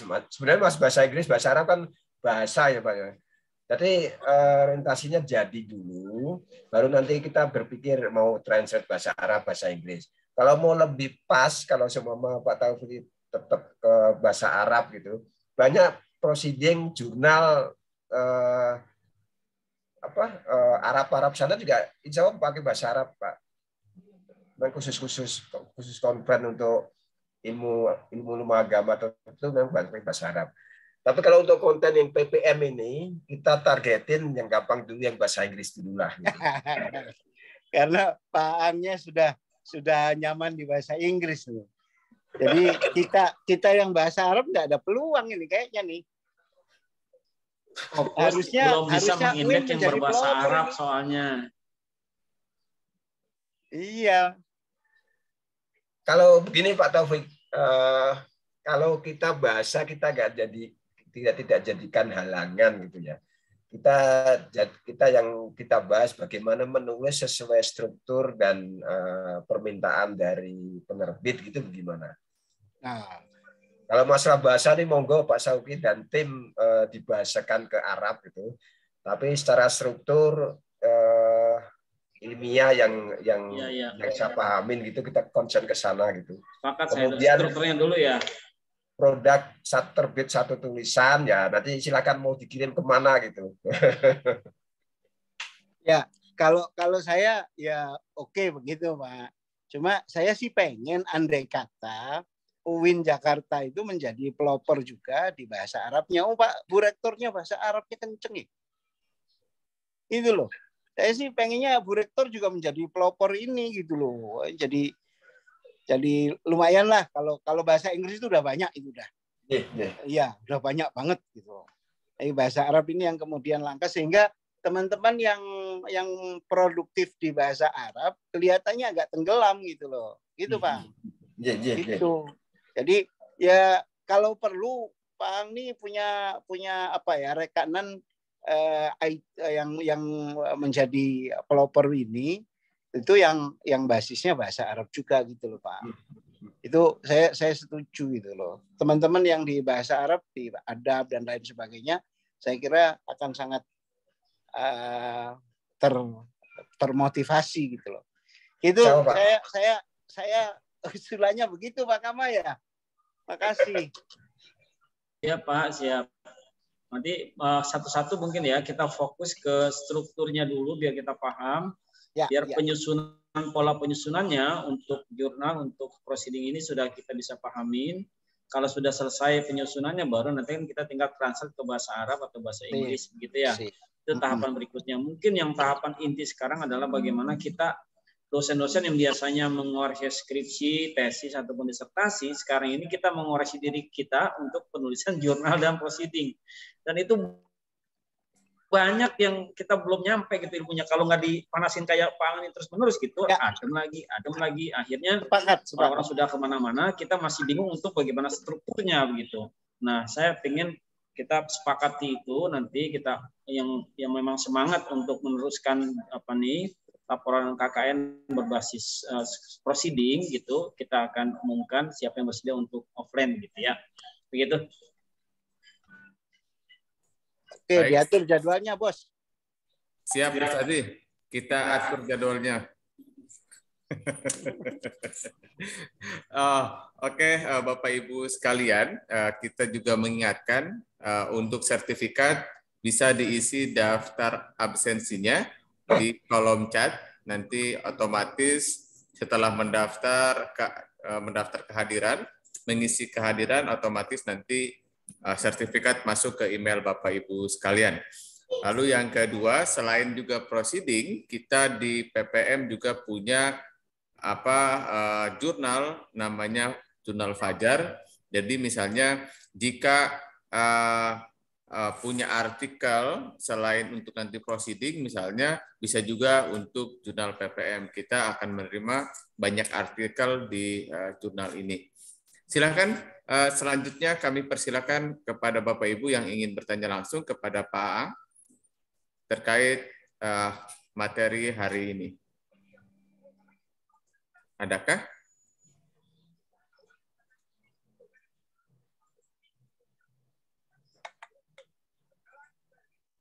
Pak Dr. Rozak itu kan bimbing KKN ya, sudah ada dibuat laporan kan Dr. Rozak ya? Suaranya masih di gitu. Ya. Pak Haji. Ya, udah masuk kayaknya tuh. Makanya maksud saya nanti dibimbing mahasiswa untuk kita bikin sama-sama dijurnalkan ya. Insyaallah, siap. Sepakat ya. Kira Bapak Ibu siapa lagi nih yang mau ke PPM untuk kita sama-sama jurnalkan? Silakan di itu. Saya, biar dicatat. Bu Hindun mau. Siap, Bu Hindun. Isi di Google Form lagi mungkin pertama. Ya, nanti kita share Google Form-nya lagi kembali. Ya. Nanti di DPL KKN ya. Iya. Acaranya jadi kapan, Pak? Acaranya tergantung Profesor Aang. Saya mau ngikut aja Pak Kama. Senin aja, lebih cepat lebih baik. Senin, semangat. Mantap. Saya tahu Senin itu lebih cepat karena Bu Irun nggak ada ini kegiatan di Senin dia. Selasa boleh, Rabu boleh. 3 hari boleh Pak, ayo. Senin, Tawan Selasa, Rabu. Siap. Proyeknya ketahuan. Serius banget ini. Baik, 3 hari. Sepakat. Pak Taufiki, kemudian Pak Royani, siapa lagi Bu yang minat? Ayo Bapak Ibu, kita jualan ayo. Rosmaria. Karena Bu Rosmaria, catat Kang Deden. Rosmaria, terus apa lagi? Siap. Saya Bu Siti Suryaningsih. Terus siapa lagi? Kita batasi 10 dulu ya bagi yang mau ya. Saya Pak. Bu Wati ya. Ya, Bupati Susiawati. Ini juga, Pak. Bupati Susiawati, Pak. Siapa lagi? Iya. Saya juga, Tanenji, Pak. Saya Pak Siti Kamal. Wasito. Doktor Tanenji. Kang, tahu Kang? Saya Wah, Pak. luar Siap. biasa Pak Tak Nenji nih. Saya Pak Maftuha. Siti Wasito, Pak. Bu Maftuha, Bu Siti Masito, Nur Rohim. Dokter Nur Rohim. Ya. Alhamdulillah sehat ya Pak. Ya. Saya Pak Kamal. Bu Ella Patriana. Oke, banyak juga nih. Alhamdulillah. Iva, Pak. Viva ya. Iva FSP. Semangat. Ella. Tanenji. Jualannya laku ya, Pak. Ya, semangat Ya, nih. tapi kita bersama lah Bu ini. Kalau dari sisi program sih saya di luar program ya, cuman dari sisi kebersamaan untuk sama-sama meningkatkan pengetahuan kita berbasis jurnal ini memang harus di-upgrade ya, karena kita seringkali nulis di pendahuluan itu nggak nyaman sama orang-orang jurnal itu. Referensi sudah babak belur kita cari-cari, masih sedikit katanya. Ternyata polanya kayak tadi. Bagaimana biar bahasa Inggris kan dari naskah yang sudah ada juga kita masih mencari-cari siapa penerjemah, ternyata pakai bahasa IT bisa begitu. Nah, ini perlu kekompakan makanya dari kita bersama gitu ya. Pak Ayudi, halo.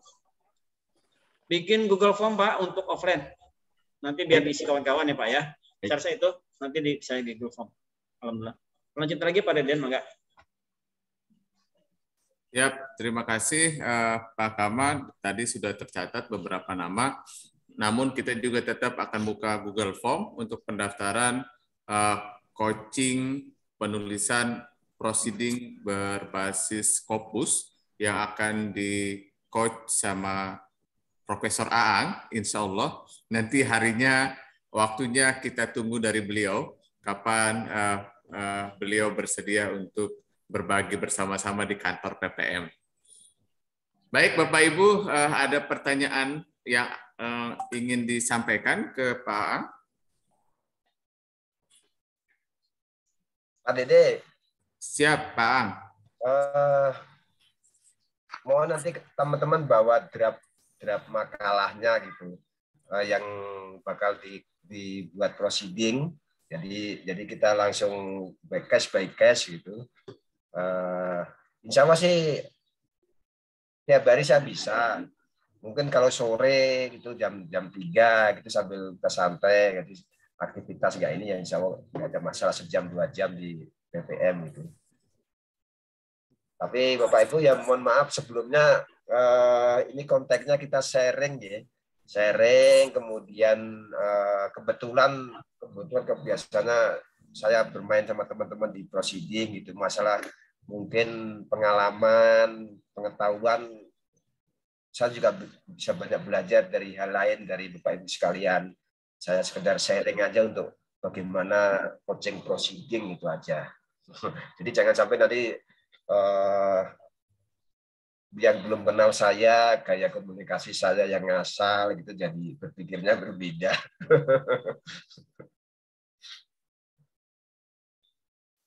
Siap, Pak. Jadi nanti kita jadwalkan hari apa. Kalau jamnya sudah terlihat tuh jam 3 sampai jam 5 kira-kira, atau jam 4 sampai jam 5, tempatnya di PPM.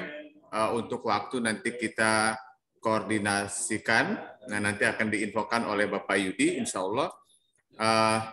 Selanjutnya jangan lupa juga Bapak Ibu membawa draft motornya. Kalaupun belum bersih-bersih amat, nggak apa-apa.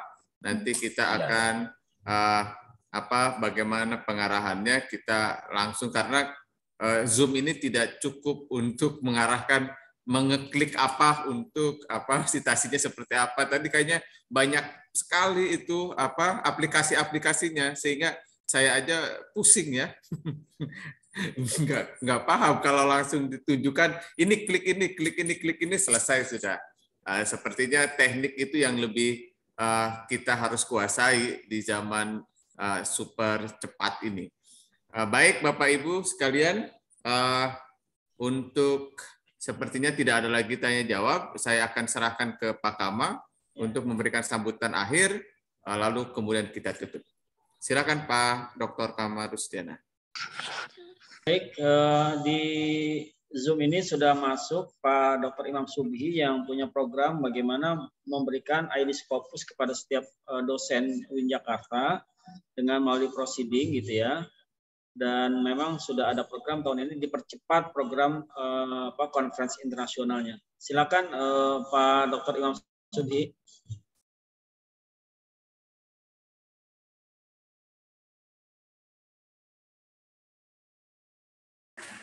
Ya, ini lagi di rumah jurnal ini. Oh, langsung dari rumah jurnal. Sekarang kasih informasi tentang rumah jurnal, Pak. Mangga. Bismillahirrahmanirrahim. Assalamualaikum warahmatullahi wabarakatuh. Waalaikumsalam warahmatullahi wabarakatuh. Alhamdulillah wa syukurillah ala nikmatillah la haula wala quwwata illa billah. Terima kasih Pak Kapus PPM yang telah memberikan waktu untuk sharing ya sedikit tentang proceeding Scopus. Di Puslitban baru saja tahun ini mengawali kegiatan di rumah jurnal ya.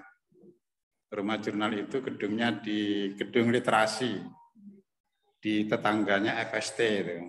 Nah, Bu Eva itu orang FST, jadi tetangganya itu di situ ada gedung literasi yang lantai 3 untuk Fakultas Dakwah, lantai 2 untuk guru besar, dan lantai 1 untuk rumah jurnal. Nah, kegiatan yang kita lakukan sekarang ini adalah best practice ya, pendampingan bagi dosen baru atau yang berminat untuk menulis proceeding Scopus. Mengapa kegiatan ini perlu kita lakukan? Pertama, sasarannya adalah untuk dosen baru karena secara kepangkatan belum dibutuhkan ya jurnal full dan bisa untuk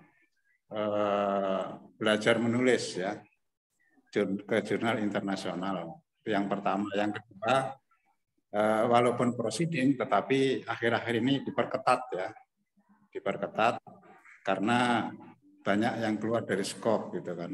Maka banyak juga yang tidak bisa diterbitkan atau ada juga yang di blacklist atau discontinuous. Kemudian yang ketiga, mengapa kita lakukan ini yang untuk memperbanyak dokumen Scopus atau jurnal internasional terindeks, istilahnya gitu ya, terindeks. Ada lagi yang tidak terindeks atau belum terindeks seperti Atlantis Press, EUDL, State Press ya, itu sepertinya belum terindeks. Nah, kalau yang dilakukan oleh Puslitban kerjasama dengan kawan-kawan ini yang terindeks ya, ke jurnal fisik ya, IOP itu, kemudian yang kedua ke IEB, yang ketiga IEEE, ini langganan. Nah, yang paling banyak memberi kontribusi terhadap dokumen Scopus adalah punya kawan-kawan Saintek namanya CTSN. Nah, ini setiap tahun menyumbang kurang lebih 50 dokumen Scopus. Cara ini yang paling bisa cepat dilakukan karena kalau tidak UIN Jakarta akan tertinggal dengan kampus lain ya. Kampus lain sudah mengejar-ngejar dan dia melakukannya dengan cara memperbanyak proceeding. Walau demikian, UIN Jakarta kepinginnya sih enggak proceeding tapi jurnal full. Nah, hingga sekarang ini dokumen Scopus UIN Jakarta itu 55% itu jurnal full. Alhamdulillah. Karena jurnal full ini hukumnya banyak dan juga kualifikasinya tertentu bisa dijadikan sebagai untuk ngurus guru besar gitu kan. Kalau UIN yang lain yang ngebet mau menyalip UIN Jakarta itu 80%-nya adalah proceeding gitu kan. Jadi banyak-banyakan tetapi tidak mengejar mutu. Nah, yang keempat ya yang terakhir, kalau kita mengandalkan jurnal full maka dokumen Scopus atau jurnal internasional kita akan tertinggal. Maka kita melakukan semua, gitu kan. Yang jurnal full juga kita lakukan, yang proceeding kita lakukan, yang SITA juga kita lakukan. Bahkan webometrik ya sebentar lagi akan kita lakukan. Nah, kalau pendampingan itu best practice ya, ada makalahnya langsung nanti direview oleh kawan-kawan yang ada di Puslitban atau rekanan-rekanan kita yang ada di berbagai fakultas ya. Nah, enaknya begitu. Kalau ceramah itu biasanya memakan waktu. Nah, yang kita lakukan ini sudah 2 kali ini sekarang best practice ya. Yang pertama sudah minggu lalu kita ada kegiatan mingguan. Nah, bagi kawan-kawan yang ingin mengikuti kegiatan ini diperbolehkan ya. Kita sudah punya grup Proceeding Scopus 2022 gitu kan. Nah, tapi yang ingin jurnal full juga boleh, tetapi tuntutan kualifikasi dan kualitasnya tinggi dan biasanya memakan waktu 1, 2, 3 tahun bahkan lebih untuk sampai publish. Nah, kalau untuk anggarannya bagaimana gitu kan? Tahun kemarin alhamdulillah anggaran untuk submit ke proceeding itu hampir semuanya terangkut gitu kan. Nah, biasanya kalau kita bayar proceeding itu kisaran 1,5 sampai 3 juta. Tahun kemarin itu kisaran artikel kita kurang lebih 100 dan alhamdulillah semuanya bisa didanai. Dari mana itu dananya? Yang pertama di Puslitban tempat saya sendiri itu ada. Untuk pendanaan pertama ini kita anggarkan 50 ya artikel. Kemudian saya komunikasi dengan Fakultas FST juga menganggarkan sebanyak itu. Dan di beberapa fakultas lain, Tarbiyah yang saya tahu ya FISIP, Fakultas Adab juga menganggarkan submit proceeding yang kisarannya 1,5 sampai 3 juta. Itu semuanya bisa digunakan oleh kawan-kawan yang ingin menulis di proceeding Scopus gitu kan. Itu mungkin informasi Pak Kapus PPM dari saya, kurang lebihnya mohon maaf. Akhirul kalam, billahi taufiq wal hidayah. Wassalamualaikum warahmatullahi wabarakatuh. Waalaikumsalam warahmatullahi wabarakatuh. Terima kasih Pak Kapus Lipen atas informasinya. Mudah-mudahan nanti semakin memotivasi kita ya, karena bagaimanapun ini sudah biaya yang sudah disiapkan oleh lembaga kita, tinggal kita menyiapkan naskahnya. Yang mengcoachingnya ini sudah siap juga dengan segala keikhlasannya begitu, karena memang antar kita tidak bisa dibayarkan begitu, dan Pak Ang sudah siap itu karena beliau ini sudah saya share nomor handphonenya ke seluruh kampus-kampus se-UIN di Indonesia nih. Siapa-siapanya beliau sangat sibuk gitu, karena bagaimanapun sekarang tuntutannya dari buku ke jurnal untuk menaik pangkat itu sudah sangat tinggi ya. Apalagi sekarang ini kita jangan sampai tadi saya sampaikan tidak punya ID Scopus begitu. Pak Imam sudah merancang dosen-dosen yang baru diangkat BU dan CPNS itu sedang di coaching agar bisa mengikuti conference tahun ini, jangan sampai sisa dana gitu, karena tidak ada artikelnya begitu ya. Nah, salah satu upaya kita adalah dari PPM mengartikelkan proceeding dari sisi laporan PKN. Seperti itu. Yang kedua, tahun ini jurnal Fajar PPM mudah-mudahan bisa diakreditasi ya Pak Imam ya. Mudah-mudahan bisa diakreditasi begitu, sehingga nanti kita ingin tingkatkan jumlah artikelnya, yang penting konsisten. Sekarang hanya 5. Kenapa 5? Setiap terbit kurang artikelnya. Sekarang artikelnya Masya Allah berkah, 230 kelompok ya. Jadi mudah-mudahan dengan di coaching oleh Pak Aang dan Pak Deden juga jurnal untuk diisi di Al-Fajar buat naik pangkat Bapak Ibu gitu ya, PKD segala macam bisa terisi. Saya targetkan 1 kali terbit, mudah-mudahan Pak, kalau saya masalah atau tidak ya, bisa sampai 15 atau 10 naskah lah kita terbitkan biar banyak terakomodir dosen-dosen kita gitu, di samping dosen lain dari luar UIN Jakarta. Saya rasa itu, sekali lagi saya akan banyak terima kasih Pak Aang atas ilmu, waktu, dan nanti ada waktunya lagi. Terima kasih Kang Deden dan Pak Yudi. Pak Kapus Lipen sudah bisa bergabung dengan kawan-kawan dosen DPL yang tetap setia sampai saat ini meskipun tidak berbayar sebagai pembimbing KKN. Tapi tuntutannya banyak dan alhamdulillah menikmati semua situasi seperti itu kita ya. Karena bagaimanapun ini adalah bagian dari pengabdian kita kepada lembaga kita dan kemajuan buat kita semuanya. Assalamualaikum warahmatullahi wabarakatuh. Waalaikumsalam warahmatullahi wabarakatuh. Terima kasih Pak Kama. Dan terima kasih juga yang terhormat Pak Aang atas waktu dan ilmunya yang telah berbagi kepada kita semua. Bapak Ibu yang kami hormati, saya moderator mohon maaf bila ada salah. Saya akan kembalikan kepada MC. Assalamualaikum warahmatullahi wabarakatuh. Kepada Waalaikumsalam warahmatullahi Terima kasih wabarakatuh. Pak Deden Maulid Rajat selaku moderator dan juga terutama untuk Pak Dr. Aang Subiarto. Terima kasih atas ilmunya.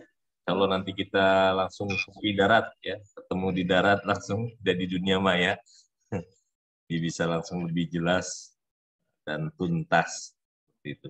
Ucapkan juga terima kasih kepada Bapak Dr. Kamarusdiana, Kepala PPM, dan Pak Dr. Imam Suki, Kapus Litpen. Ini alhamdulillah nih kedua kapus ini saling bersinergi ya, jadi tetangga tapi sudah kayaknya udah ada ikatan batin yang kuat sehingga kegiatan-kegiatan publikasi dan pengabdian pada masyarakat ini bisa lebih terintegrasi. Mudah-mudahan di tahun 2022 ini akan kegiatan yang sifatnya kolaboratif untuk pengabdian dan publikasi. Baik Bapak Ibu sekalian, di kolom chat tadi terakhir sudah kami kirimkan link daftar hadir. Saya cek baru 60 orang yang isi daftar hadir. Para terakhir, bagi yang belum isi silakan isi. Kita tutup Zoom. Sekian, terima kasih sekali lagi pada seluruh peserta, para guru besar, para dosen senior, dan juga para dosen DPL KKN 2021. Terima kasih atas kehadirannya dan semoga kita semua sehat-sehat selalu. Billahi taufiq wal hidayah. Assalamualaikum warahmatullahi wabarakatuh. Warahmatullahi wabarakatuh. Baik, lagi nanti kita akan kirimkan di grup DPL link untuk yang pendaftaran coaching offline-nya. Oke, terima kasih, Kak. Bapak Ibu sekalian, nanti siap-siap diwawancarai melalui Zoom oleh Pak Yugi atau Pak Deden untuk program podcast PPM via Zoom. Jam ya, dengan tema besar adalah dosen pengabdi. Nah, itulah kira-kira apa yang selain ngajar, apa pengabdian Bapak Ibu di lapangan, dengan tema besar dosen pengabdi. Nanti Pak Yugi yang mantap. Bapak Ibu sekalian ya. Makasih. Terima kasih semuanya. Ya, terima kasih Pak Kamal. Terima kasih sama-sama Pak. Terima kasih Pak Kamal, terima kasih Pak Al, terima kasih Pak Terima Deden. kasih semua Pak Deden, semuanya. Terima kasih. Sama-sama. Terima kasih Pak Kamal. Terima kasih Pak Kamal. Kita tutup. Assalamualaikum. Salam. Salam.